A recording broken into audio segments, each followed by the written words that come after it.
Class में हम लोग पढ़े थे किसके बारे में? शाहजहां। शाहजहां किसका पुत्र? जहांगीर। माता का नाम? जगत गोसाई। तो वही था। अकबर के माँ के नाम तो हमीदा बानो बेगम था।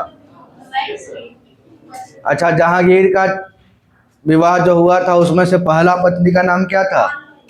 मानबाई, है ना, जिससे जन्म हुआ किसका?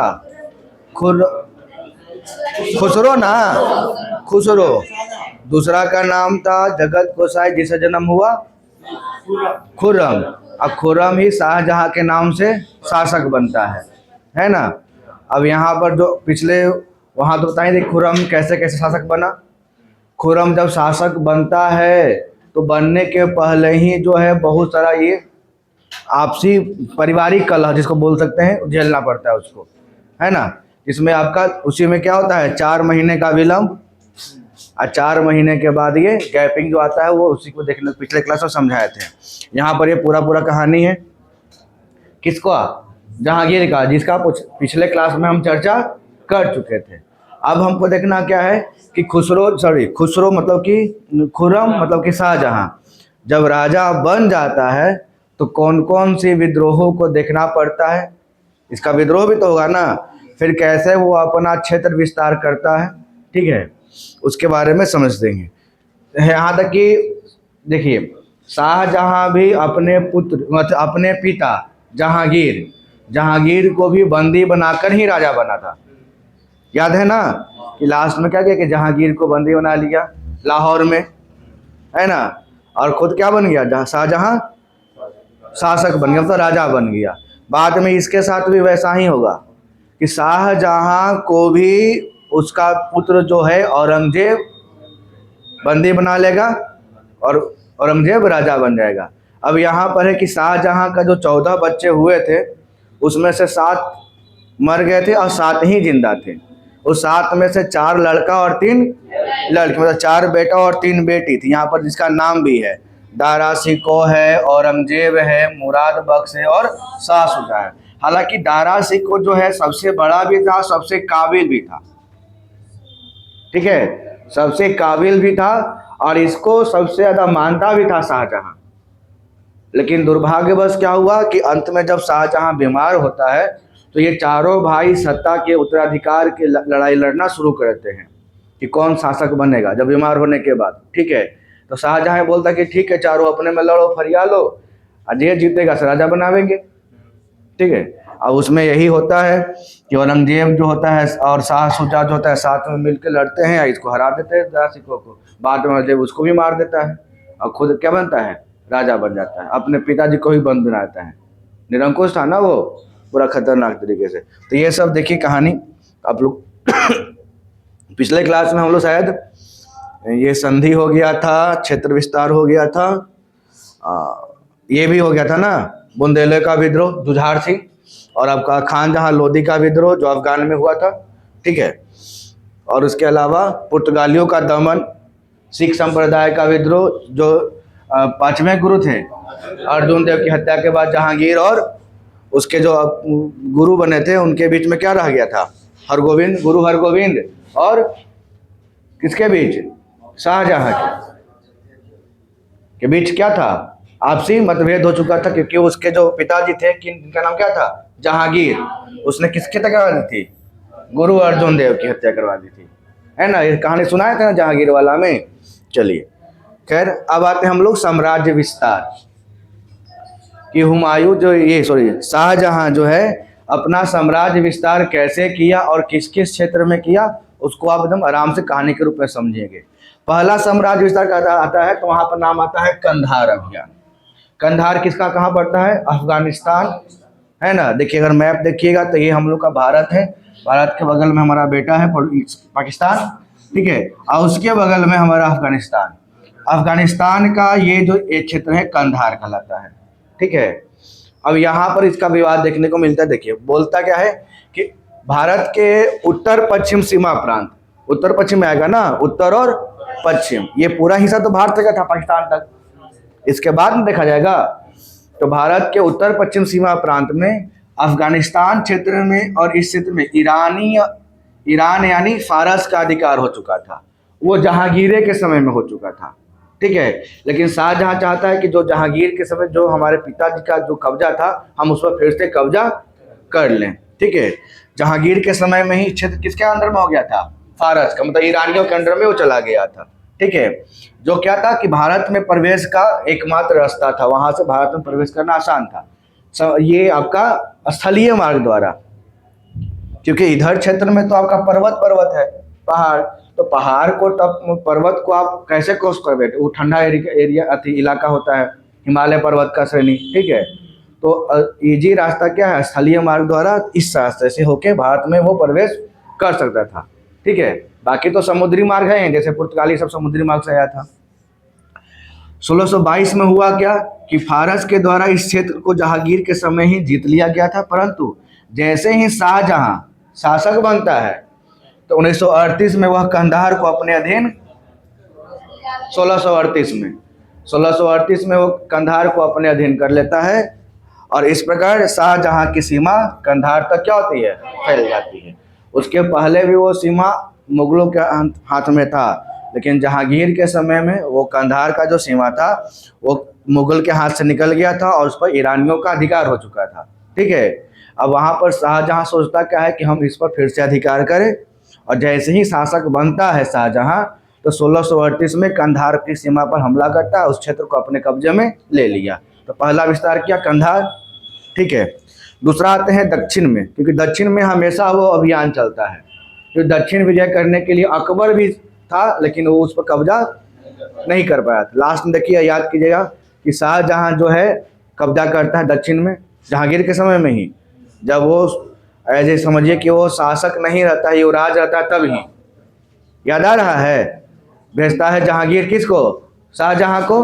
शाहजहां जाके वहाँ पर पूरा कत्लेआम मचाता है, ठीक है, और उस पर अधिकार करता है। किस पे? अहमदनगर पे। याद आ रहा है कुछ? चलिए, तो दक्षिण में आता है, देखिए सबसे महत्वपूर्ण अहमदनगर का अभियान है।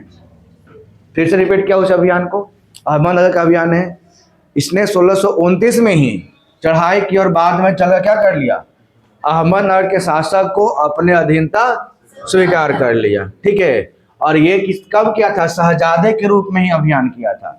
जब वो शहजादा था, जब वो राजा नहीं बना था, तो जहांगीर के कहने पर वो दक्षिण में अभियान किया था, क्योंकि दक्षिण में कब्जा करना अकबर से ही चाहता था कि अकबर दक्षिण में हम कब्जा करें। आप देखे होंगे अहमदनगर, बीदर, बिरार, गोलकुंडा, ये सब क्षेत्र आता है ना, इंपॉर्टेंट क्षेत्र है, ठीक है। तो अहमदनगर पर, इसके अलावा इसने कहाँ कहाँ किया? गोलकुंडा को भी और बीजापुर भी अभियान किया। लेकिन क्या हुआ कि वहां पर वह संघर्ष ज्यादा मजबूती से नहीं रख पाता है। यहाँ पर समझना है कि जब वो गोलकुंडा और बीजापुर पर अभियान कर रहा था शाहजहां, तो वो जैसे अहमदनगर को तो जब शहजादा था तभी जीत लिया, कोई दिक्कत आई नहीं। अब हमला किस पर करेगा? गोलकुंडा और बीजापुर पर। तो जब शासक बनता है तो सोचता है कि गोलकुंडा और बीजापुर पर हम अधिकार कर लें, लेकिन जब शासक संघर्ष करता है तो वो संघर्ष में होता क्या है ना कि वो स्थिर नहीं रह पाता है, क्योंकि उस समय इसके साथ होता क्या कि इसकी जो पत्नी थी, इसका नाम क्या था? मुमताज बेगम, मुमताज महल है ना, वो बीमार चल रही थी। अब बीमार के दौरान कभी वो दक्षिण में जाए, फिर लौट के भाग के दिल्ली में आए, फिर थोड़ा ठीक हो तो फिर दक्षिण में जाए। और किसी भी युद्ध में उसका राजा का होना क्या होता है? जरूरी होता है, कि मनोबल कौन बढ़ाएगा? राजा, है ना। अपने सैनिकों का मनोबल कौन बढ़ाएगा? राजा होगा। सेनापति होंगे वो अलग बात है, सेनापति तो नेतृत्व करेंगे, लेकिन उनको मनोबल के लिए क्या चाहिए? राजा का होना जरूरी है। बार बार दक्षिण में जाए, फिर लौट के दिल्ली या फिर दक्षिण में जाए, तो अस्थिरता का फिर हुआ भी क्या, जब अंजुमन बानो बेगम जो है 1931 में क्या होती है? इनकी मृत्यु हो जाती है। अब मृत्यु के बाद शाहजहां का दिमागी काम करना बंद, क्योंकि सबसे ज्यादा उर्दू को मानता था। अंजुमन बानो बेगम का ही नाम था मुमताज महल, और उसके नाम क्या बना दिया? ताजमहल बना दिया था, ठीक है। अब 1931 में जैसे ही इसकी पत्नी की मृत्यु हो जाती है तो क्या होता है? एकदम सेंसलेस, मतलब होता है ना कि हम कुछ सोच समझ नहीं रहे, एकदम, ठीक है, सदमा में चला गया। हाँ देखिए, वो बेचारे को पता है क्या होता है। धन्यवाद आपको बताने के लिए टर्म। किसमें चला गया? सदमा में चला गया। ठीक है, और उसमें क्या होता है कि वो बार बार लौट कर कहाँ है? उत्तर में आए।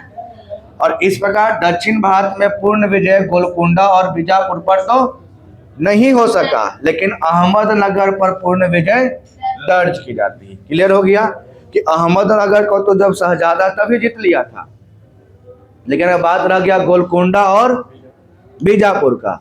तो गोलकुंडा और बीजापुर के अभियान के समय में क्या, किसकी पत्नी की तबीयत खराब, फाइनली वो मर जाती है, जिससे ये होता है किसके, कैसा होता है विशाल? सेंसलेस, सदमा में चला जाता है ना। अब बार बार आते जाते रहने के क्रम में क्या होता है कि ये गोलकुंडा और बीजापुर पर कब्जा नहीं कर पाया, लेकिन अहमदनगर पर कब्जा कर लिया। ठीक है, अब हुआ क्या कि अपने शासन के समय शाहजहां ने अपने पुत्रों को, जो इनके 4 पुत्र थे, कौन कौन? चारों पुत्र के नाम कौन कौन है? शाह शुजा, औरंगजेब और दारा सिको और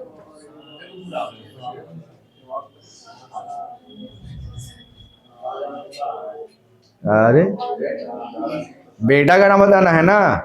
4 पुत्र हैं और 3 पुत्री है, याद होगा आपको ना, अभी बता रहे थे। दारा सिको था, औरंगजेब था, शाह शुजा था, एक आओ याद कीजिए।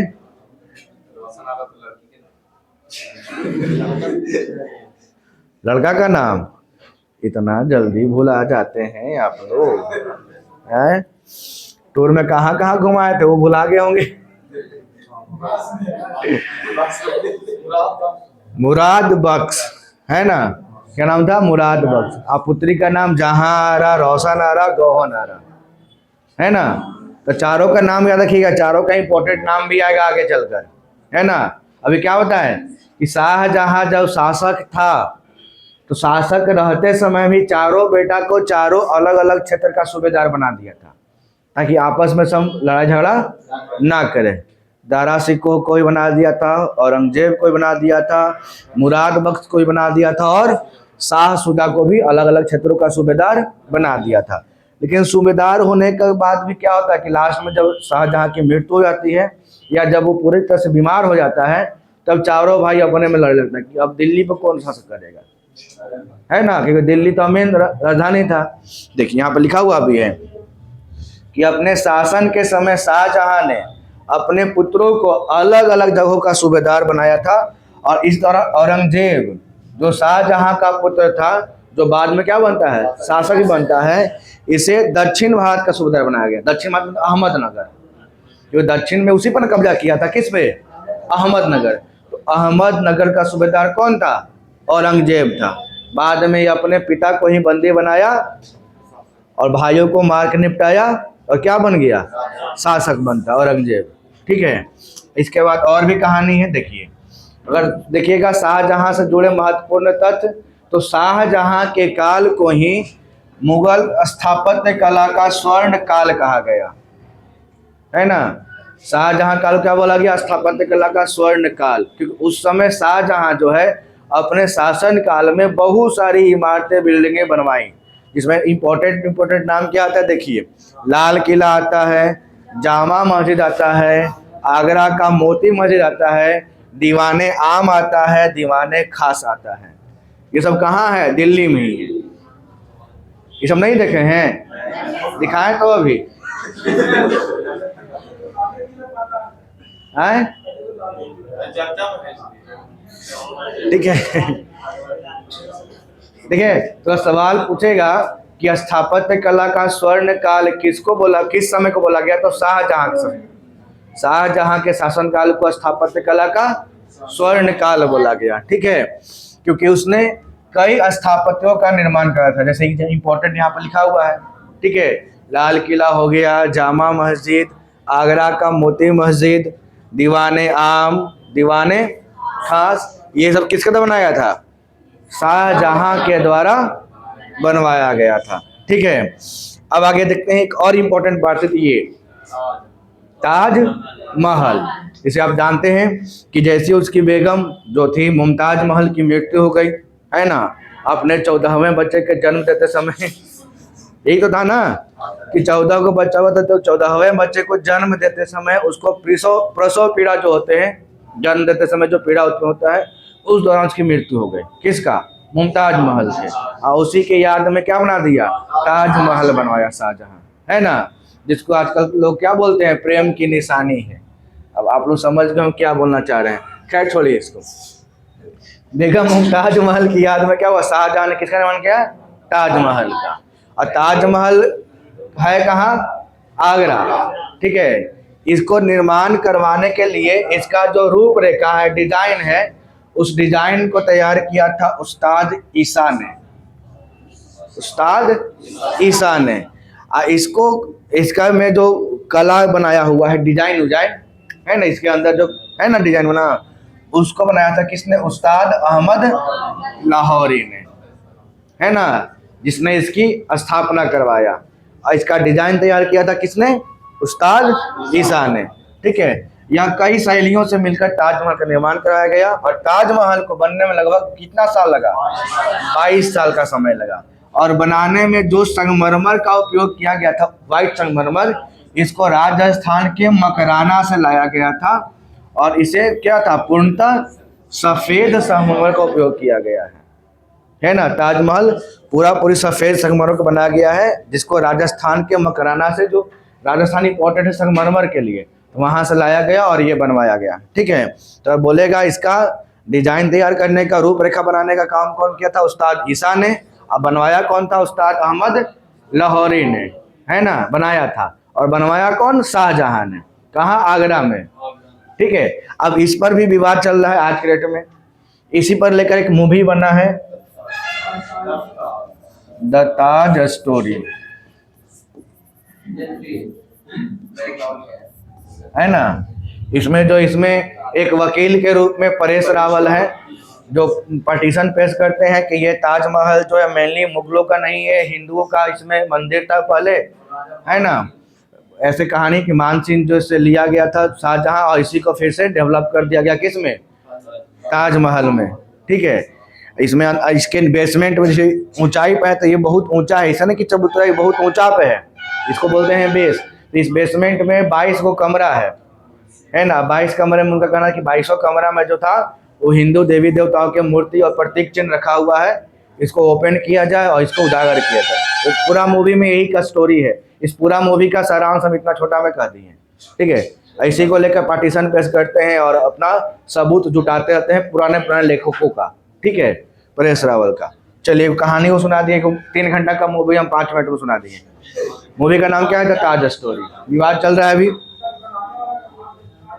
वो देखिए कुछ अब इतिहास में ना अलग अलग इतिहासकार आते हैं, वो अलग अलग अपना स्टोरी लिखते हैं। तो सत्य तो हम लोग किताबें ना पढ़ के निकालेंगे, और अलग ही किताब पढ़ेंगे तो अलग अलग नाम आएगा। कुछ इतिहासकार ऐसे भी बोलते हैं कि जो बनाने वाले जितने भी लोग उनका सबका हाथ कटवा दिया गया। अब ये कितना % सत्य है ये हम लोग भी नहीं जानते हैं, है ना। हाथ कटवा दिया, इसलिए कटवा दिया कि कोई मजदूर ऐसा फिर से दोबारा ना बना सके। ठीक है ना। चलिए खैर डीपली नहीं आते, फिर बहुत लंबा क्लास हो जाएगा इसी को लेकर। ठीक है। अब आते हैं, और इसका इम्पोर्टेंट इतिहास में रोल रहा है मयूर सिंहासन का। यही है हमारा मयूर सिंहासन। मयूर सिंहासन। ठीक है। ये मयूर सिंहासन पूरा का पूरा हीरा जवाहरात और सोना से बनाया गया था। बात समझें, इसीलिए ये महंगा था।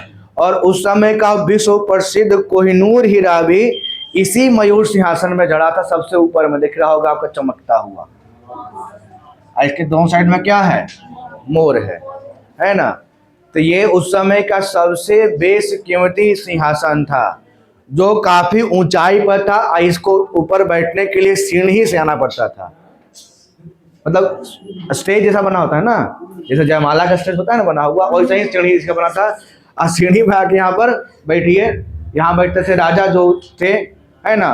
अब वो अपना जो है उनका जो चलता था पार्लियामेंट जो उसको बोल सकते हैं, है ना, वो अपना सत्र चलाते थे उसी में बैठ के। ठीक है। इनके नीचे जो दरबारी इनका होते थे, छोटे मोटे सूबेदार जो हो गए, सेनापति, वो लोग रहते थे, जैसे मूवी में देखे है ना। ठीक है। सिंहासन पर राजा बैठे ऊंचा चबूतरा पे, और फिर आपका क्या है? मंत्री लोग बैठे हुए हैं, सेम वही कहानी था यहाँ पर भी, ठीक है। अब यहाँ देखिए, मयूर सिंहासन 17वीं शताब्दी की शुरुआत में शाहजहां द्वारा बनाया गया था। यह भारत में मुगल सम्राट का आसन था। आसन का मतलब कि वो आसनी जहाँ पर बैठ के वो अपना दरबार चलाते थे, है ना। और यह दिल्ली के लाल किले में दीवाने खास में रखा गया था। दीवाने खास का आप लोग इमेज दिखे थे, दीवाने खास, है ना। दीवाने खास ये है, और इसी में रखा हुआ था कौन, मयूर सिंहासन, जहां पर बैठ के वो अपना जो है पूरा रूलिंग करते थे, ठीक है। मयूर सिंहासन को सोने और जवाहरात से ढक दिया गया था, जिससे उसके ऊपर जाने की सीढ़ियां थी और शासक जमीन से ऊपर बैठते थे, ठीक है। और मयूर सिंहासन में प्रसिद्ध कौन सा हीरा, कोहिनूर हीरा भी लगा हुआ था। अब कोहिनूर हीरा जो प्राप्त हुआ था वो गोलकुंडा की खान से प्राप्त हुआ था, गोलकुंडा की खान, ठीक है। कहाँ से, गोलकुंडा की खान प्राप्त हुआ था। लेकिन हुआ भी क्या कि बाद में कब कि शाहजहां से बनवाए, लेकिन और अब पढ़ाए थे ना कि औरंगजेब के बाद से मुगल शासक उतने शक्तिशाली नहीं रह पाए थे कि वो अपने साम्राज्य को अच्छे से चला पाए। और धीरे धीरे क्या हुआ कि उनका साम्राज्य जो है सो बढ़ते गया और स्वतंत्र शासक बनते गए, ठीक है। हाँ, आते हैं लास्ट में। तो 1739 में एक आता है ईरान का शासक, का नाम क्या था, नादिर शाह, है ना। उस समय यहाँ पर मुगल शासक थे जिसका नाम क्या था, मोहम्मद शाह। क्या नाम था उनका, मोहम्मद शाह, मोहम्मद शाह। मोहम्मद शाह का ही नाम दिया था, निकनेम था रंगीला बादशाह, रंगीला बादशाह। अब रंगीला बादशाह नाम में खतरनाक है तो समझ गए होंगे रंगीला किस मिजाज के होंगे, एकदम नाच के शौकीन थे, है ना। अपने दरबार में एकदम ड्रिंक करके आए, एकदम शुरू, है ना। बस अब राजपाट में क्या हो रहा है उसे कोई मतलब नहीं है, बस दिन भर वही नाच देखना है, ये ऐसे करने, इसीलिए नाम पड़ गया क्या, रंगीला बादशाह। अब नादिर शाह आया तो लुटेरा था ईरान का, ईरान का नेपोलियन इसी को बोलते, किसको, नादिर शाह को। भारत का नेपोलियन समुद्रगुप्त। ईरान से नेपोलियन आया जिसका नाम था नादिर शाह, ठीक है। ईरान का नेपोलियन नादिर शाह को, वो हमला किया भारत में, ठीक है, और पूरा दिल्ली में लूट मचा दिया। और लूट मचाया, पूरा धन संपत्ति लूट के ले गया। अपने साथ साथ क्या किया कि मयूर सिंहासन को भी हाथी पर लाद दिया। अब हाथी पर लाद के ले चल गया, बोला कि कुछ करेगा ये सब, ये इतना बेशकीमती सामान है और उसका है इज्जत नहीं कर रहा है, कौन, मोहम्मद शाह। तो जिसे आपके पास सोना के सिक्का रहेगा और सोना के सिक्का से आप उसका इज्जत नहीं कीजिएगा, है ना। एकदम से वाला खेलेगा सिक्का से, नहीं कौन सा खेलता है, गुडली, सोना के सिक्का से बेइज्जती, है ना। ले चल जाएगा, ले लिया, या बोला कि कोई रोके वाला है या नहीं है, उठाओ, उठाया सब करा, लद हाथी पे चल दिया ईरान, बस जाओ यहाँ से। उसके बाद चला गया कहाँ, ईरान में चला गया, ले चल गया। तो ईरान में मयूर सिंहासन के साथ साथ क्या चला गया था, कोहिनूर हीरा भी। बाद में इतिहास में फिर से ही लौट के आता है ना। जब ये रहते हैं सिख, रंजीत सिंह होते हैं, है ना। तो रंजीत सिंह के शासनकाल में कोहिनूर फिर से भारत में आता है, और रंजीत सिंह से लेता है कौन, अंग्रेज। अंग्रेज ले लिया, चला कहाँ, ब्रिटेन। और ब्रिटेन में गया तो अभी तक वो कहाँ है, ब्रिटेन में ही है। अब कुछ इतिहासकार ये भी बोलते हैं कि जहाँ जहाँ कोहिनूर गया है उनको बर्बाद करके छोड़ा है ना। वो पूरा बर्बाद हो गया। जैसे कि कोहिनूर आया यहाँ भारत में, तो भारत में किस कौन था, मुगल वंश, खत्म कहानी, है ना। गया ईरान में नादिर शाह, उसका भी जो वंशज था ना वो इसने नालायक था, समझे। तो वहां से वो लूट के भागा था, कौन से, यहाँ भारत। भारत में किसके पास, रंजीत सिंह के पास। तो रंजीत सिंह सिख धर्म के थे, उसमें सुखेर चकिया संप्रदाय के, जो बाद में बढ़ गया था डेवलप करने के नाम पे, उसमें था। तो धीरे धीरे वो भी फिर वहाँ से लूट के ले गया अंग्रेज, वहाँ अंग्रेज। तो अंग्रेज भारत से खत्म, सब देश से अंग्रेज खत्म। जो पूरे देश में बचल था अंग्रेज, सब देश खत्म ना हो गया। और उसका डेवलपमेंट, आप कुछ में नाम सुनते हैं ब्रिटेन का, नहीं ना। डेवलपमेंट के हिसाब से ना उसके पास अच्छा मिसाइल है, नहीं नाम आएगा, ना उसके पास अच्छा टेक्नोलॉजी है, उसका नाम नहीं आएगा, है नाम उसका नहीं है, बर्बाद है, कहानी खत्म।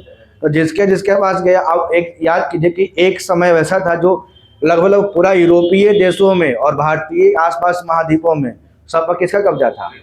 ब्रिटेन का कब्जा था। और चाहता तो बहुत पावरफुल आज के डेट में रहता, लेकिन आज है जो ऐसा है नहीं। और कोनो मार्केट हो देगा, छोट मोट ईरानो आवेगा ना, इजराइल वो दे देगा, खाए पिए भर निकल जाएगा, ठीक है, उसको ब्रिटेन को। ये कहानी था। तो इतिहास कि जहाँ जहाँ मयूर अति वो गया है कोहिनूर, वहाँ वहाँ बर्बादी है। मतलब कुछ तो उसके में फॉल्ट है कहानी, ठीक है। हुआ भी क्या कि 1739 में नादिर शाह हमला किया किस पे? मोहम्मद शाह पे, और अपने साथ लेके चले गया कौन? मयूर सिंहासन और कोहिनूर, ठीक है। आइए यहाँ पे और भी क्या पॉइंट था। इसने 1638 में अपनी राजधानी को आगरा से दिल्ली लाने के लिए यमुना नदी के तट पर शाहजहानाबाद की नींव रखी।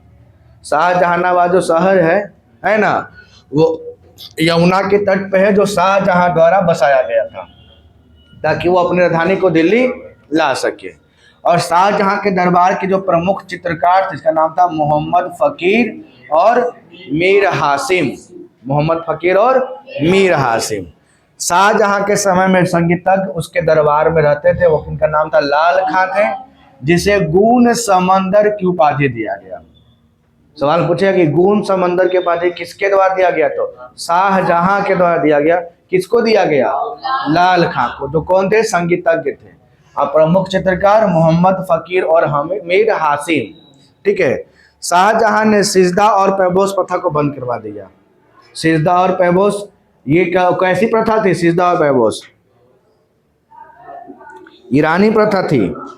सिजदा और पैबोस, सिजदा हाँ, झुक के सलाम करना। सिजदा में क्या अर्थ क्या होता है? राजा को सर झुकाकर सलाम करना। अब पैबोस मतलब क्या होता है कि भूमि पर बैठकर राजा के पैरों को चूमना। ये दोनों प्रथा थी, शाहजहां क्या कर दिया? बंद करवा दिया। बोला कि नहीं, ठीक न लग रहा है। और शाहजहां ने तीर्थ यात्रा को फिर से लागू कर दिया। तीर्थ यात्रा को फिर से लागू कर दिया। लेकिन यहाँ पर एक थे कविद्राचार्य। नाम क्या है? कविद्राचार्य। इनके प्रयास के वजह से जो कुछ क्षेत्र जैसे कि बनारस और इलाहाबाद पर तीर्थ यात्रा नहीं लगता था, वहां से हटा लिया गया, है ना। तीर्थ यात्रा कर फिर से लागू किया था शाहजहां, लेकिन कविद्राचार्य के प्रयासों से इलाहाबाद और बनारस पर तीर्थ यात्रा कर क्या कर दिया गया? हटा दिया गया। तो सवाल ये भी पूछेगा यहाँ से कविद्राचार्य को लेकर। अब देखिए यहाँ पर उत्तराधिकार युद्ध, जो कर अपने चारों बेटवा था, चारों बेटवा क्या करेगा? अब लड़ेगा, है ना, लड़ेगा। अभी देखिए हुआ क्या कि 1658 से 1659 में 2 वर्ष उत्तराधिकार के संघर्ष के रूप में जाने जाते हैं। इसमें कारण क्या था कि जब 1657 में शाहजहां बीमार हो जाता है, और इसकी खबर जैसे ही सबरो पहुंच आई, फैला दिया कि शाहजहां मर गए, है ना। वो बीमार हैं, लेकिन खबर क्या फैल गया कि शाहजहां जो है मर गए। और चारों बेटा 4 अलग अलग क्षेत्र में सूबेदार था। अब सब ऐसा ना कि जो नज़दीक में है ना, वो मौका मतलब कि फायदा उठा ले। सब लड़के एकदम अकबकाल पहुंचा कहाँ? राजधानी। कि कौन हमें, किसको चाहिए सत्ता, है ना। अब वैसा हुआ भी। हुआ क्या कि इस तरह से जितने भी उसके पुत्र थे वह राजा बनने के लिए ललायित हो जाते हैं, और इसी क्रम में सभी पुत्रों के बीच युद्ध होता है। ऐसा क्या बोला गया? उत्तराधिकार युद्ध।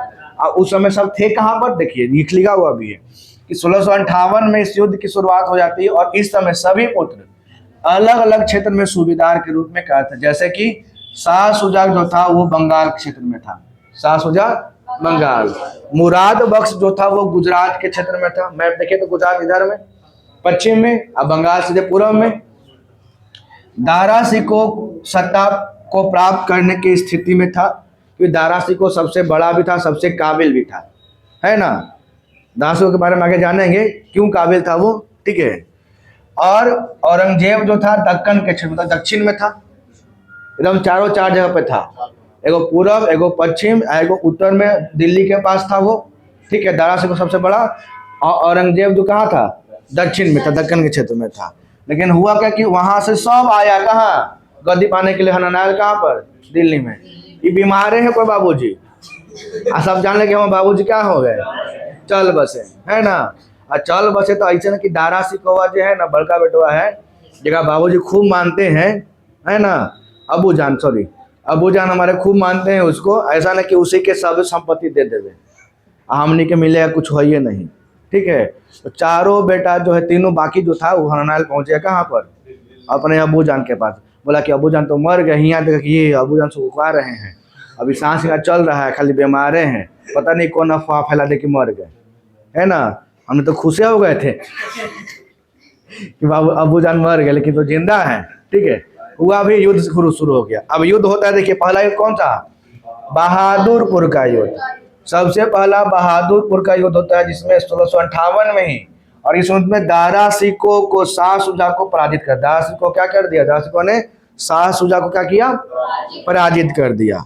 और शाह शुजा बंगाल से युद्ध करने आता है, कहाँ से शाह शुजा, बंगाल से, लेकिन दारा सिकोह ने उसे बहादुरपुर के युद्ध में हराकर वापस क्या कर दिया, बंगाल भेज दिया। आप देखिए अगर भारत का मैप देखिएगा, यही ना है, इन्हें बंगाल है, इन्हें गुजरात है, ये बंगाल का क्षेत्र हो गया, इन्हें ये गुजरात हो गया, इन्हें हो गया आपका दक्कन, और इधर में आपका पड़ेगा आपका दिल्ली।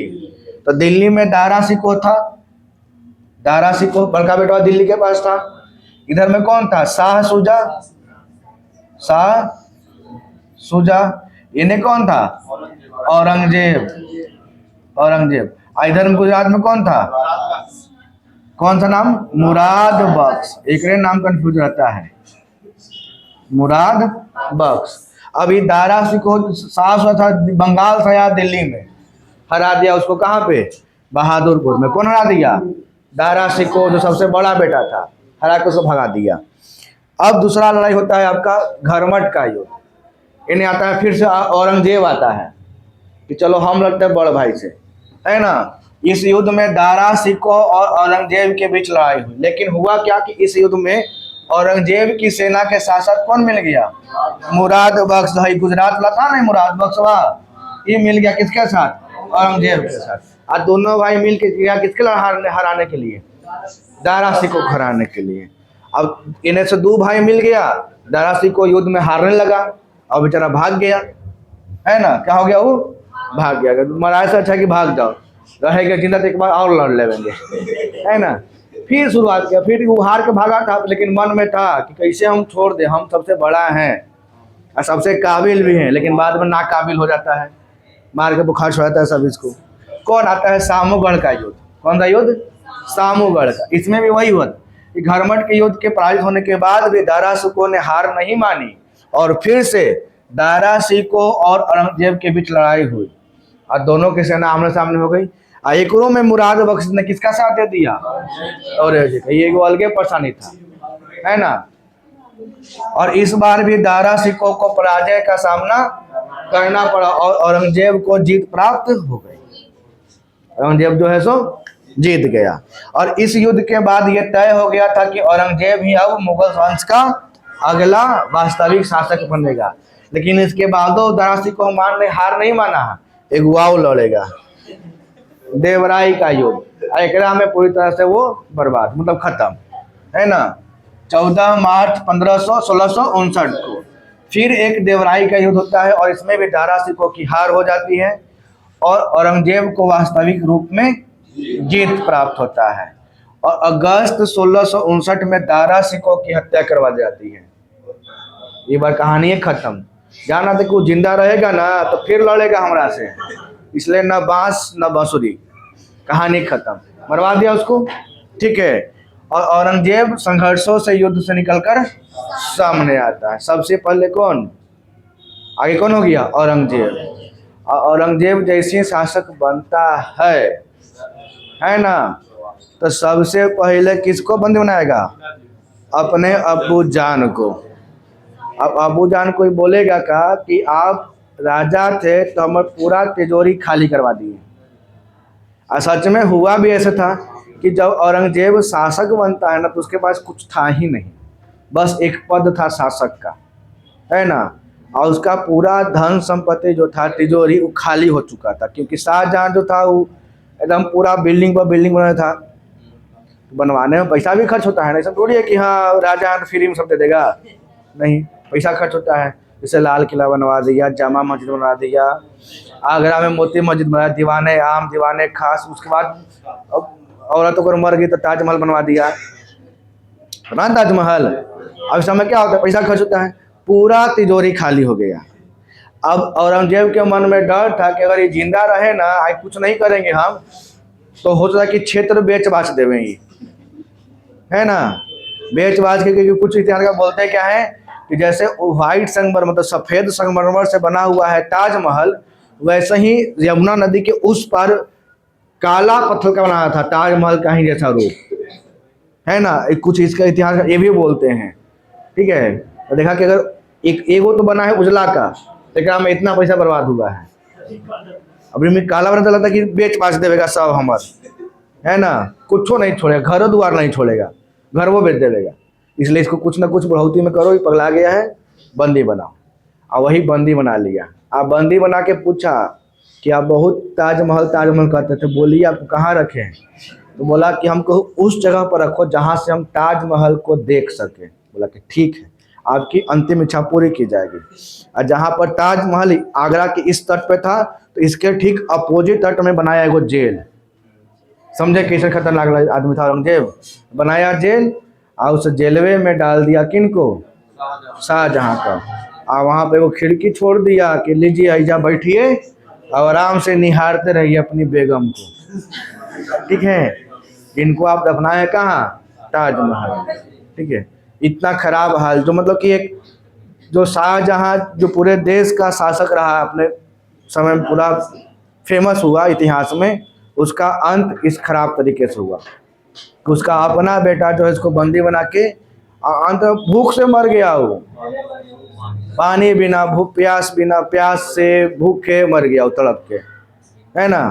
खाने में उसको मिलता था क्या, चना। बोला कौची दे आपको खाने में बनाइए, बोले कि चना देना। कहीं चना का इम्पोर्टेंट क्या है ना कि चना आप भूंज के भी खा लीजिए, फुला के खा लीजिए, है ना, कैसों खा सकते हैं उसको, चना, है ना, वो इम्पोर्टेंट है, ठीक है।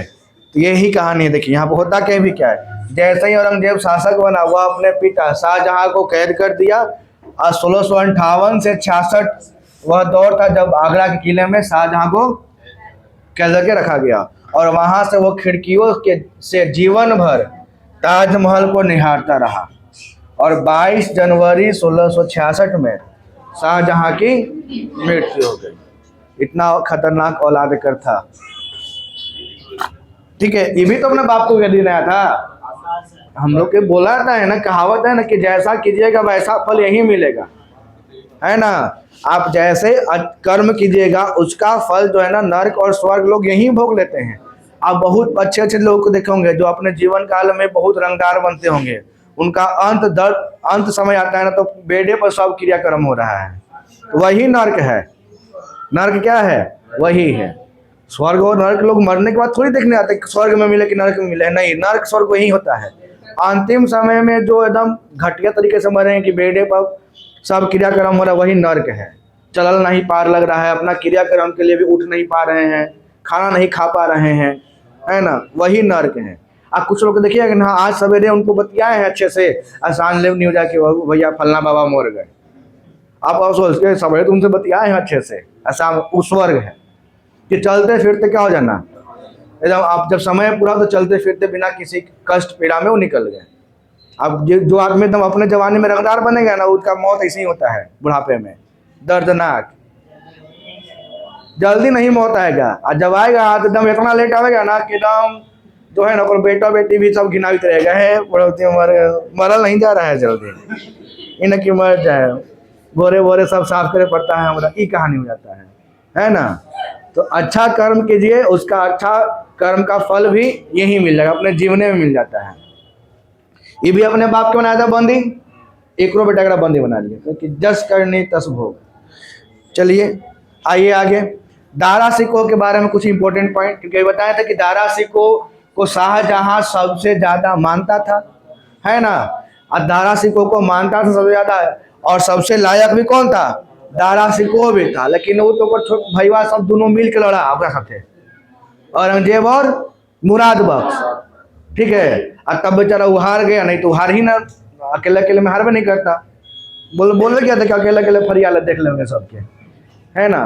काबिल भी था ये, ठीक है, लेकिन दो को मिले। देखिए यहाँ पर था काबिल कैसे था ना, और ये अगर बनता ना औरंगजेब के बाद, अगर औरंगजेब ना बन के ये दारा सिकोह अगर शासक बनता, है ना, तो उस समय देश और अच्छे से, क्योंकि औरंगजेब को लोग देता है निरंकुश के रूप में। इतना अत्याचार किया, इतना अत्याचार किया कि औरंगजेब, एक साउथ का मूवी भी है, देखिए उसका नाम भूल रहे हैं, उसमें औरंगजेब का पूरा दिया हुआ कैसे कैसे वो शासन करता था, अत्याचार कैसे कैसे करता था, है ना।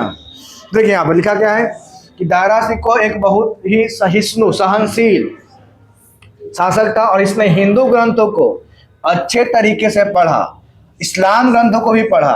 और इसने कहा कि हिंदू एवं इस्लाम धर्म एक ही ईश्वर को पाने के दो अलग अलग माध्यम हैं। सिंपल बात बोला, हिंदू ग्रंथ को भी अच्छा से पढ़ा, इस्लाम ग्रंथ को अच्छा से पढ़ा, और बोला कि ईश्वर को पाने के लिए दो अलग अलग मीडियम है, बोला कि एक रास्ता पे एक जगह पे आने के लिए दो अलग अलग जगह है, इधर से आइएगा तो यहीं पे आइएगा, उधर से आइएगा तब यहीं पे आइएगा, बस खाली सिर्फ रास्ता अलग है, आपका मानना एक ही है, एक ही ईश्वर को। सही था।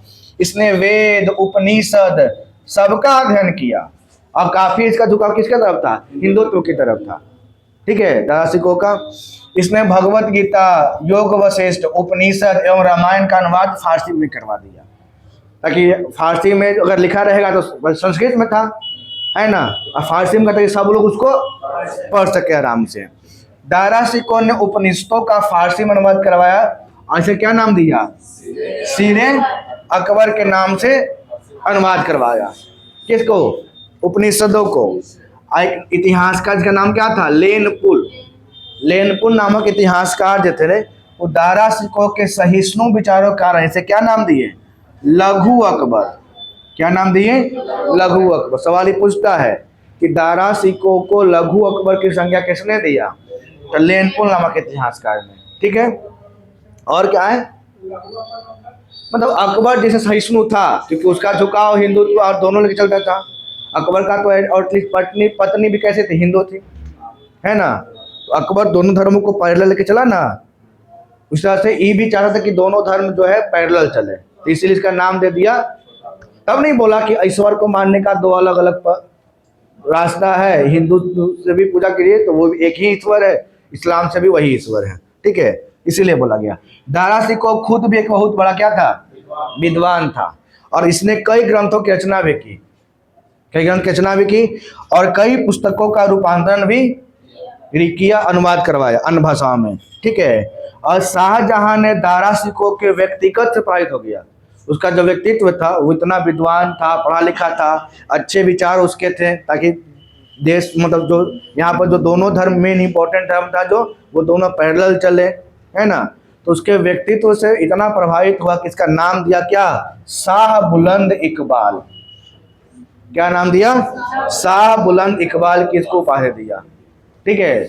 और सबसे प्रबल दावेदार कौन था, दारा सिकोह ही था, लेकिन औरंगजेब सब पासा पलट दी, ठीक है। तो आज का क्लास इतना ही, तो खत्म हो गया ना, शाहजहां मृत्यु हो गया, ताजमहल बनवा दिया।